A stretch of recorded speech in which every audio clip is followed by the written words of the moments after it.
Hello, good morning students. Welcome to my channel. Today in this class we'll read chapter 6, India's Maritime Marvel of your new English fairy book. This is given on page number 87. Warm up exercise. Read the names of these awards. Do you know on whom these awards are bestowed and why? In awards के नाम पढ़िए और क्या आप जानते हैं कि ये इनाम किन्हें दिए जाते हैं और क्यों? तो उन अवार्ड्स के नाम है परमवीर चक्र, वीर चक्र, अशोक चक्र, कीर्ति चक्र, वायुसेना मेडल एंड नौसेना मेडल। आपको ये किन्हें दिए जाते हैं इसे पढ़ना है और कमेंट सेक्शन में लिखकर बताना है। Now students, let's start the chapter.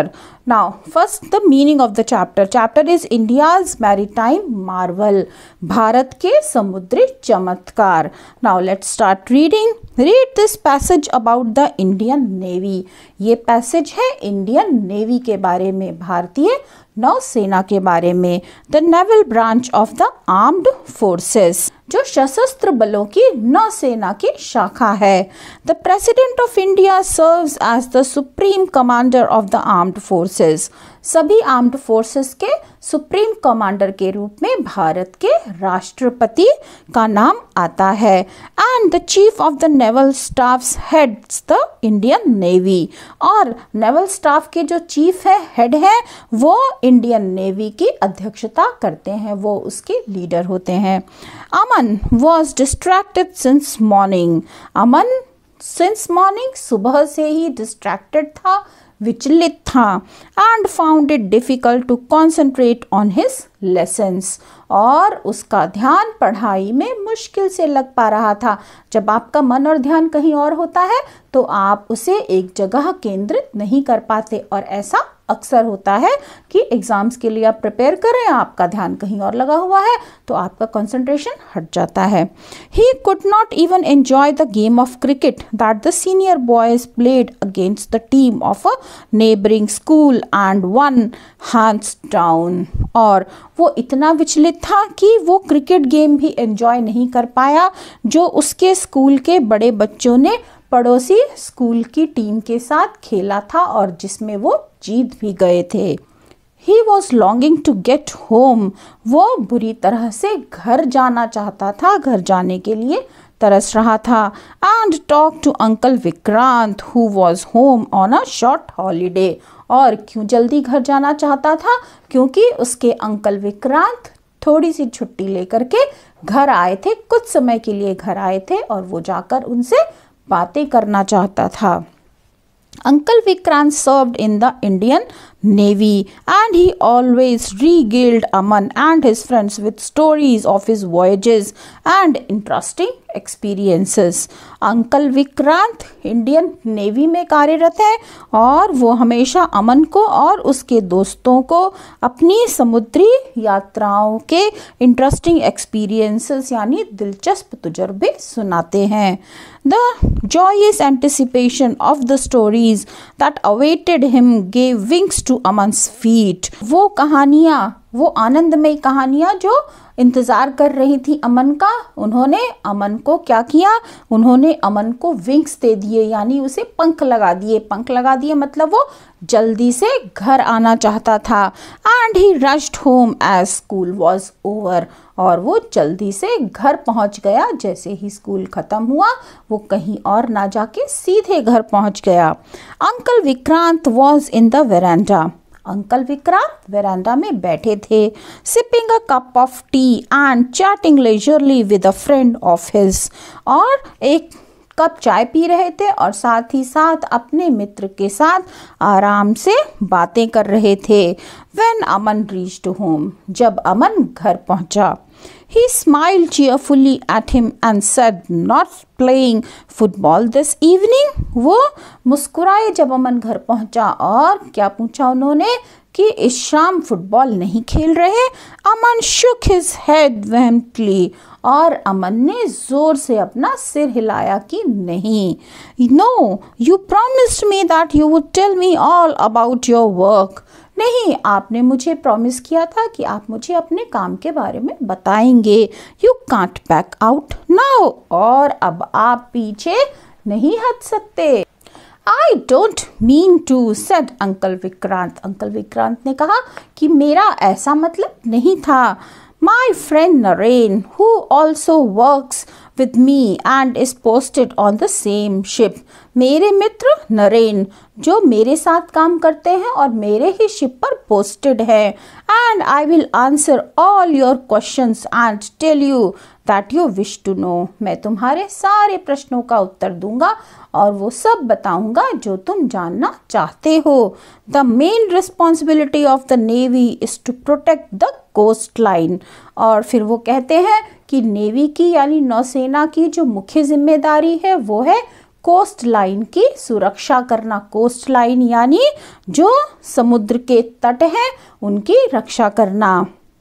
So that enemies don't target us, isn't it? asked Aman.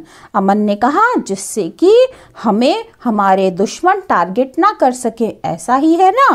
Uncle nodded, uncle ने सिर हिलाया and said, you know Aman, our country has abundant oceanic wealth comprising a large number of island territories, और वो क्या कहते हैं कि अमन क्या तुम जानते हो कि हमारे देश में प्रचुर मात्रा में समुद्री संपदा है, बहुत सारी मात्रा में ओशनिक वेल्थ है, समुद्री संपदा है।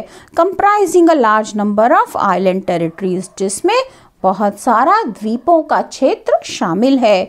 Over 1 lakh ships pass through the international shipping lanes of this region every year, हर साल शिपिंग के इस क्षेत्र से लगभग 1 लाख शिप गुजरते हैं। About 1000 million tons of oil is shipped annually around the world, और लगभग 1000 मिलियन टन ऑयल शिप किया जाता है सालाना सारे देश में। From the oil wells of the Persian Gulf through the waters close to India, Persian Gulf के कुओं से भारत के क्षेत्र से गुजरते हुए पूरे विश्व में लगभग 1000 मिलियन टन्स ऑफ ऑयल भेजा जाता है। एंड नॉट ओनली दैट, और केवल ये ही नहीं, सेड नरेन, नरेन ने कहा, fishing sea food industry, fishing sea food industry यानी मछली और समुद्री भोजन उद्योग।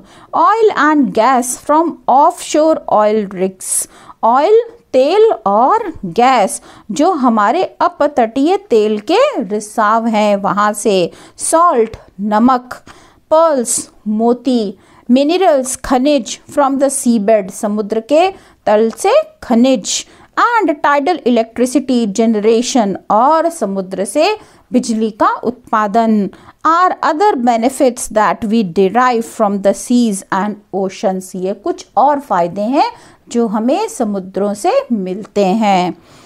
So we are entrusted with the responsibility of protecting not only the coastline, तो वो कहते हैं कि इसलिए हम न केवल कोस्ट लाइन को प्रोटेक्ट करने की हमारी जिम्मेदारी है, but also the plentiful natural resources, बल्कि ये जो भरपूर मात्रा में प्राकृतिक रिसोर्सेज हैं, संपदाएं हैं, इनको भी प्रोटेक्ट करना नेवी की ही जिम्मेदारी है। दैट वी हैव, वो सोर्सेस जो हमारे पास हैं उनकी रक्षा करना भी भारतीय नेवी की जिम्मेदारी है। Besides this the Indian navy is also a catalyst for piece, इसके साथ साथ भारतीय नेवी जो है वो शांति का प्रतीक भी है। ट्रैंक्विलिटी एंड स्टेबिलिटी, शांति और स्थिरता का भी प्रतीक है। It also provides succour to smaller nations, ये छोटे देशों को सहायता भी प्रदान करती है। When they are in need of humanitarian assistance, जब उन्हें मानवीय सहायता की आवश्यकता होती है तब हमारी भारतीय नौसेना उन्हें सहायता भी प्रदान करती है। And relief from natural calamities such as tsunamis, floods and cyclones, और साथ ही साथ जो नेचुरल कैलेमिटीज़ हैं यानी जो प्राकृतिक आपदाएं समय समय पर आती हैं जैसे कि सुनामी, फ्लड्स, बाढ़ या फिर साइक्लोन्स, इनसे भी वो उन्हें सुरक्षा प्रदान करती है। Aman was lost in thought for a moment, Aman कुछ क्षणों के लिए विचारों में खो गया। What a great responsibility the Indian Navy had. भारतीय नौसेना की कितनी बड़ी जिम्मेदारी है. No wonder his uncle looked preoccupied sometimes. तो इसमें कोई संशय नहीं कि उसके अंकल क्यों कभी कभी बहुत व्यस्त रहते हैं. Suddenly he sat up straight. अचानक वो तनकर सीधे बैठ गया. How many ships do you have in the navy, uncle? He asked. Navy में आपके पास कितने जहाज हैं? The Indian Navy is a formidable force today. तो अंकल क्या बताते हैं? भारतीय नौसेना आज के ज़माने में दुर्जय सेना है. Uncle Vikrant said proudly. Uncle Vikrant ने गर्व से कहा. We have 150 ships and submarines. हमारे पास लगभग 150 जहाज और पनडुब्बियां हैं. एंड मोर देन 300 एयरक्राफ्ट और 300 से ज़्यादा विमान हैं. Ours is the 5th largest navy in the world now. सारी दुनिया में हमारी नेवी 5वें नंबर पर आती है. I admire your uniform, said Aman with a shy smile. शर्माते हुए मुस्कुराते हुए अमन ने कहा कि मुझे आपकी जो यूनिफॉर्म है वो बहुत पसंद है. मैं उसकी प्रशंसा करता हूँ. I think both of you really look very handsome in it. मुझे लगता है कि आप दोनों ही इस यूनिफॉर्म में बहुत हैंडसम दिखते हैं. Thank you said uncle and Naren together. Uncle और उनके दोस्त नरेन ने एक साथ ही उसे थैंक यू कहा. Uncle Vikrant friend then added. Uncle Vikrant के फ्रेंड ने फिर उसमें कुछ और जोड़ा. But do you know what our motto is. लेकिन क्या तुम जानते हो कि हमारा आदर्श वाक्य क्या है? It is Sham no Varuna, a Sanskrit saying which means may the Lord of the oceans be auspicious onto us. Sham no Varuna ये एक संस्कृत की कहावत है जिसका मतलब है कि हे समुद्र के देवता वरुण, आप हमारे सहायक हों, आप हमारी रक्षा करें. We do need the protection of the seas, said uncle Vikrant.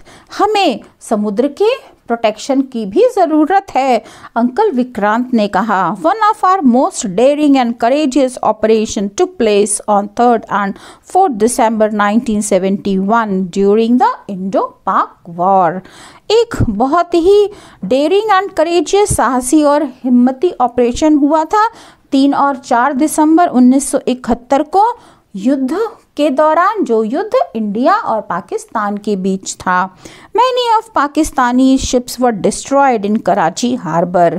Karachi harbour में बहुत सारे, कराची के बंदरगाहों में बहुत सारे पाकिस्तानी जहाज़ों को नष्ट कर दिया गया था. Now you can see the picture of INS Vikramaditya, the latest aircraft carrier and the pride of the Indian navy. जो लेटेस्ट एयरक्राफ्ट करियर है जिस पर से जहाज भी उड़ सकते हैं और भारतीय नौसेना का ये गर्व है.